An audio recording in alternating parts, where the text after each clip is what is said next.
The skyscraper rose like a blade of steel and glass, slashing a cold line through the gray sky. People passed by its towering walls as if they were invisible. But to Noah, they were everything. He tugged on Liam's sleeve, his little brother's fingers red from the cold.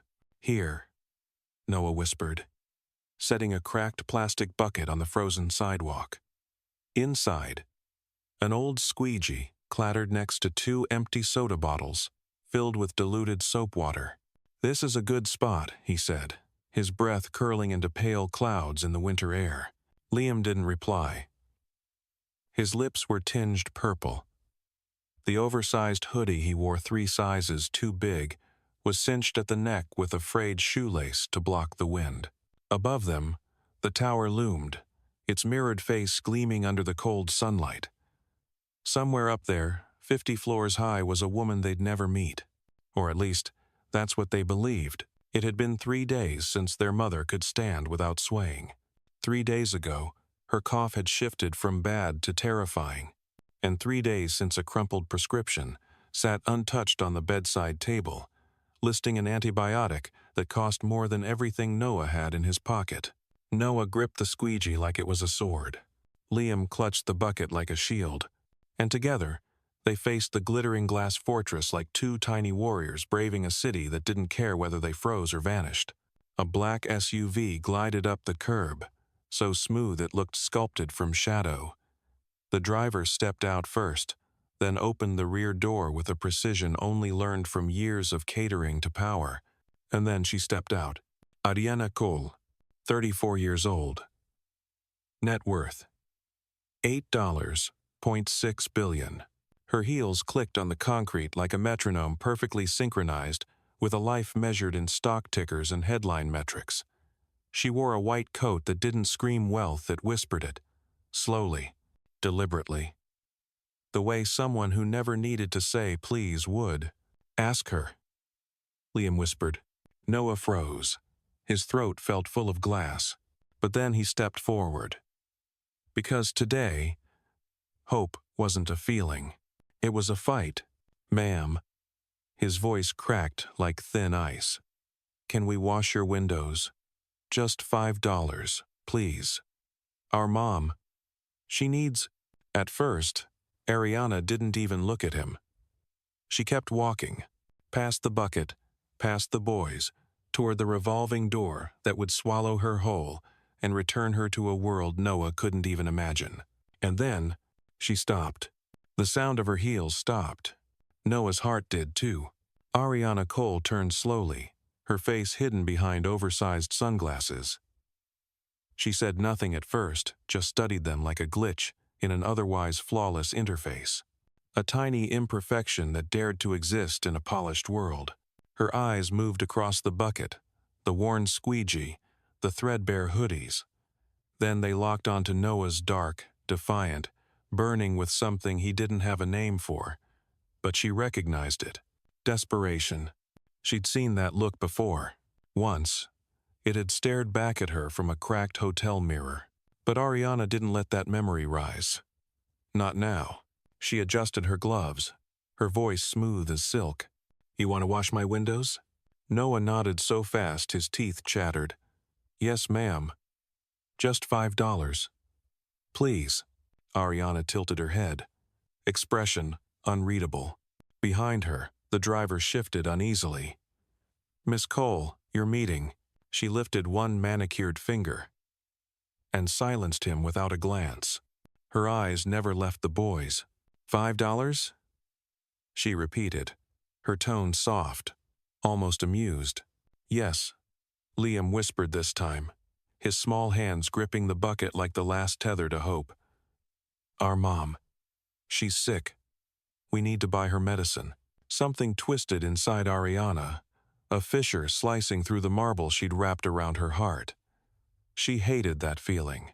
It made her feel weak, so she looked away for half a second. And that half second changed everything. Inside the marble-tiled lobby, Ariana walked briskly, her reflection chasing her across the gleaming floor. The doorman greeted her by name. She didn't respond. The elevator opened with a soft chime. She stepped in alone. The doors slid shut, sealing her off from the chaos of the city and from the eyes that refused to leave her mind. She exhaled slowly, staring at her reflection in the mirrored wall. Sharp suit, flawless hair, the embodiment of power. But beneath it, something else flickered. "Why did you stop?" she muttered, almost mocking herself. She was no stranger to lack. She had fought to escape it, starved through it, sold off pieces of herself, time, sleep, clarity to claw her way out. And now? She was the woman on the cover of Forbes, the keynote speaker at tech summits, the CEO whose signature could shift markets. She didn't have time for detours, especially not involving two children with eyes far too old for their faces. The elevator climbed. Floor numbers blinked past.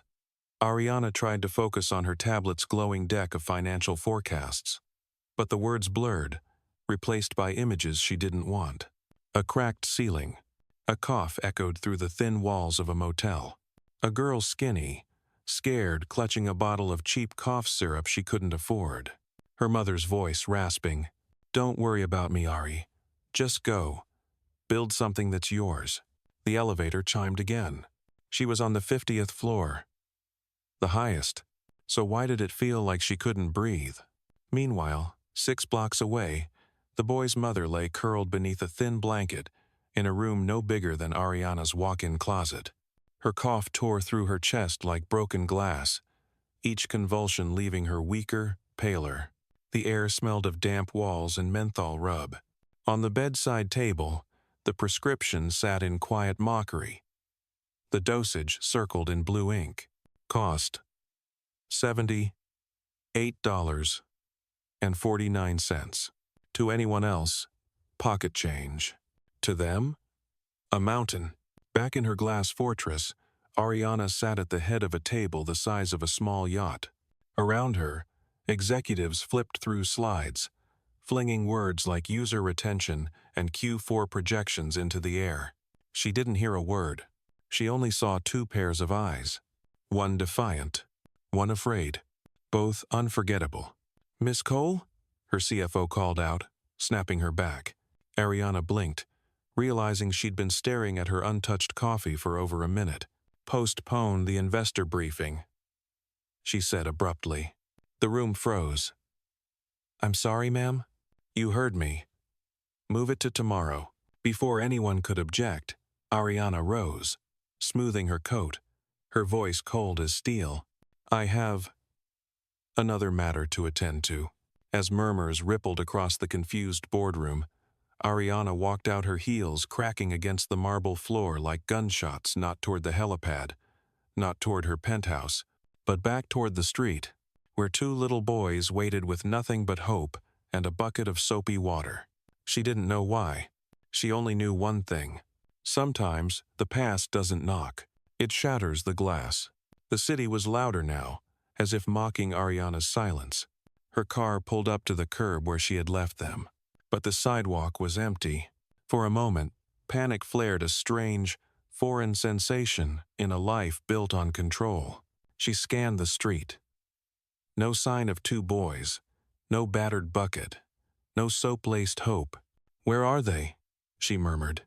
The driver glanced back, startled. "Ma'am, wait here," she ordered, pushing the door open before he could respond. Her heels clicked sharply against the sidewalk, a sound too precise for this shabby part of town. She walked quickly, scanning alleys, storefronts. Then, a splash of red. The bucket. Leaning against a lamppost near a convenience store, filled with cloudy water, and beside it, 2 small figures curled up on the curb, knees drawn to chests. Ariana's breath caught not from the cold. Noah saw her first. He stiffened, pulling Liam up beside him. For a moment, his face hardened not with fear, but with that fragile pride only a child in his position could wear. He thought she had come to chase them away. Instead, Ariana crouched down. Her white coat swept across the grimy pavement, a surreal image that could have gone viral if anyone around had cared enough to take a photo. Still $5? She asked gently. Noah blinked, unsure if it was a joke. Yes. The corner of her mouth lifted not quite a smile, more a memory of one she'd long forgotten how to make. Show me, she said, his brow furrowed. Show you. What? How you work. Convince me you're worth those $5. It wasn't condescension. It was a challenge the kind Ariana respected in boardrooms. At this moment, maybe she needed to believe these kids could fight for something. Anything. Minutes later, Noah and Liam stood before a ground-level glass window. Their breath fogged the surface as they pressed the squeegee against it, dragging water streaks across the frost. Passersby stared. A security guard began to approach, until Ariana raised a hand. He backed off immediately. Power in this city was like gravity, invisible but undeniable. She watched the boys work fast and focused. No complaints, as their fingers turned pink in the icy water. Done, Noah finally said, breathless, holding out the squeegee like a knight presenting his sword after battle. Ariana inspected the glass. Streaked. Imperfect, but honest. She pulled a bill from her wallet. Not $5. Not 10. 50. Crisp. Clean. She held it out silently. Noah's eyes widened. It's too much. Consider it. A bonus, Ariana said. Liam stared at the bill like it was a miracle. Now we can get the medicine, he whispered. Ariana should have walked away then. Returned to her world, but her feet didn't move. Where's your mother? The question slipped out before she could stop it. Noah hesitated. Pride and necessity battled behind his dark eyes. At home, he said finally. She's sick. Very sick? Silence. Then Liam's small voice broke through. She can't get out of bed, and she's always cold.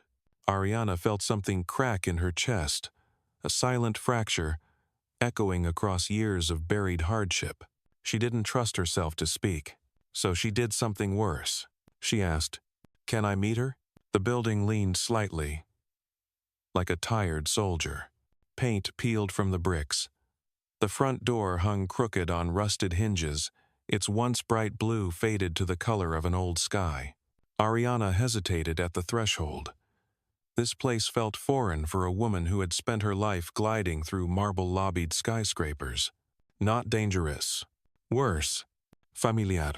Noah pushed the door open ahead of her. Inside, the air shifted colder, heavier. It smelled of mildew and menthol, the scent of illness trying to mask poverty. The hallway was narrow and dim, a single bulb flickering above like the dying beat of a heart. Ariana held her breath as she followed the boys up a staircase, whose railing trembled under each footstep. Every creak of wood whispered a question. What are you doing here? Why couldn't you just walk away? Noah stopped at the final door at the end of the hall. Blue like the front door, but chipped worse. He knocked softly, twice. A voice, thin, frayed, barely audible, came from inside. Come in. The room was smaller than Ariana's walk-in closet. A mattress lay on the floor.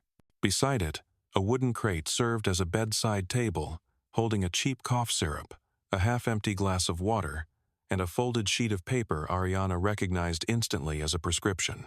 Next to it, a woman sat propped up against pillows. Her skin had the tone of paper left too long in the sun. Black hair clung to her temples. Fever-bright but gentle eyes lifted as Ariana stepped in, and confusion sparked in them for a second. Then came shame. "Mom," Liam said quickly, kneeling beside her. "We brought someone." The woman's gaze shifted to Ariana. Her voice cracked like thin ice. She tried again. "Is there something I can help you with?" Ariana opened her mouth, then closed it. She didn't know what to say for the first time in years. Elena, that was her name. Ariana learned as Noah whispered it like a secret, tried to sit up straighter. The effort triggered a tremor of coughing that sounded like fabric being torn. You shouldn't have visitors, Ariana said softly, stepping closer without realizing. Elena gave a weak smile. Way, don't get many. Her eyes drifted to the boys. They shouldn't be out in the cold, Ariana muttered. They shouldn't have to do a lot of things, Elena replied gently. Then, after a moment, but here we are. The words hit Ariana in the chest like stones. Because once, another woman had said almost the same thing. Life's not fair, Ari. But you walk anyway. Her mother's voice. The ghost of her mother. It crashed over her now, a memory buried under a decade of boardrooms and backlit screens. Ariana blinked, pulling herself back into the present. Elena was watching her with an expression Ariana knew too well. The quiet humiliation of someone too proud to beg and too tired to fight. How much is the prescription? Ariana asked, her voice steadier now. Elena frowned. You don't have to. How much? Ariana repeated, sharper. Elena hesitated. 78. For the generic. Ariana pulled out her phone. To call someone. A direct line. Davis, she said when the voice answered. I need a car at this address in 10 minutes. And get Dr. Hamilton. Tell him it's urgent. Elena stared. You can't. I can, Ariana cut in, her tone velvet-wrapped steel. And for the first time in years, she felt that familiar surge of power. But this time, it wasn't for a deal. It was for something that finally mattered. As Ariana waited for the car, her phone buzzed with notifications. Messages from the board stacked up. Where are you? Investors are asking questions. A news alert flashed across her screen. Ariana Cole misses keynote at Tech Summit. Trouble at Titan? She locked the phone, jaw tightening. This wasn't trouble. Not yet. But deep down, she knew. The higher you climb, the louder the world screams when you fall. And if anyone saw her here, in this crumbling hallway, with 2 boys and a sick mother, they'd spin it. They always did. But Ariana didn't care. Not tonight. Because tonight wasn't about image. It was about redemption. 3 days later, Elena's color had started to return. The antibiotics had worked like a fragile kind of magic. For the first time, Noah and Liam laughed in Ariana's presence. Their laughter echoed off the cracked walls as they proudly showed her a drawing. A house. 3 stick figures. And beside them, a woman with long hair in a white coat. The media storm hadn't calmed. Tech queen or reckless savior? Ariana Cole accused of misusing funds for personal charity case. The article oozed poison, anonymous sources, whispers about motives. But when Ariana arrived at the apartment, her eyes no longer held that distant frost. They were soft. I heard you're in trouble, Elena said quietly. Still weak. Ariana shook her head. It's just noise. Just then, a knock, 3 sharp raps rang out. When the door opened, the past walked in, tall, lean. A canvas bag slung over one shoulder. Raphael. Hello, he said, voice tinged with lazy charm. I'm back. The room seemed to shrink. Raphael. Elena whispered. The name rusted with regret. He grinned, eyes sweeping over the apartment. New grocery bags, a warmth that hadn't been there before. You've been living well, he said softly. Better than when I left. Then, his gaze landed on Ariana. And this is? Ariana's heel clicked once against the worn floorboards. Someone who cares about this family. Raphael scoffed. How sweet. But you see, I am their family. The confrontation wasn't loud. It happened in glances, in words, laced with veiled meaning. Raphael hadn't come to reconcile. He had smelled money. That night, as Ariana drove through streets cloaked in fog and secrets, her phone lit up with notifications. A headline blazed across every financial news outlet. Titan board convenes emergency meeting. Ariana Cole's future as CEO in doubt. She knew this wasn't about money anymore. It was about power. And power, she thought bitterly, was not something she'd surrender without a fight. As thunder rolled over the bay and the first raindrops kissed the rooftops, Ariana whispered to her reflection, "He picked the wrong war, because tonight, the girl who once fought her way out of darkness was ready to drag someone back into it, if that's what it took to protect the two boys who had given her something she hadn't realized she'd lost. Hope. The legal and media battle stretched on for weeks. Raphael played the wronged father with perfect precision. The board pressured Ariana to sever personal ties. She didn't. Instead, she did something no one expected. She stepped up to a podium, not to defend herself. Titan will fully fund the launch of a new community health center right here in this neighborhood, she announced, voice steady. It will be named after my mother, the Daniela Center, because no one deserves to be left behind. Titan's stock rose 8% the next day. One spring afternoon, Ariana stood before the freshly painted blue door.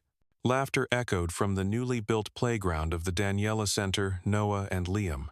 Elena stepped outside, her smile no longer fragile. "You gave us more than help," she said. "You gave us a new story." Ariana shook her head, eyes gentle. "No," she whispered. "You already had a story. I just got here in time to be part of it." And for the first time in years, the silence inside Ariana settled not as emptiness, but as something whole, full of laughter, belonging, and something rarer than power. Peace, because in a world obsessed with profit, the rarest luxury of all is compassion.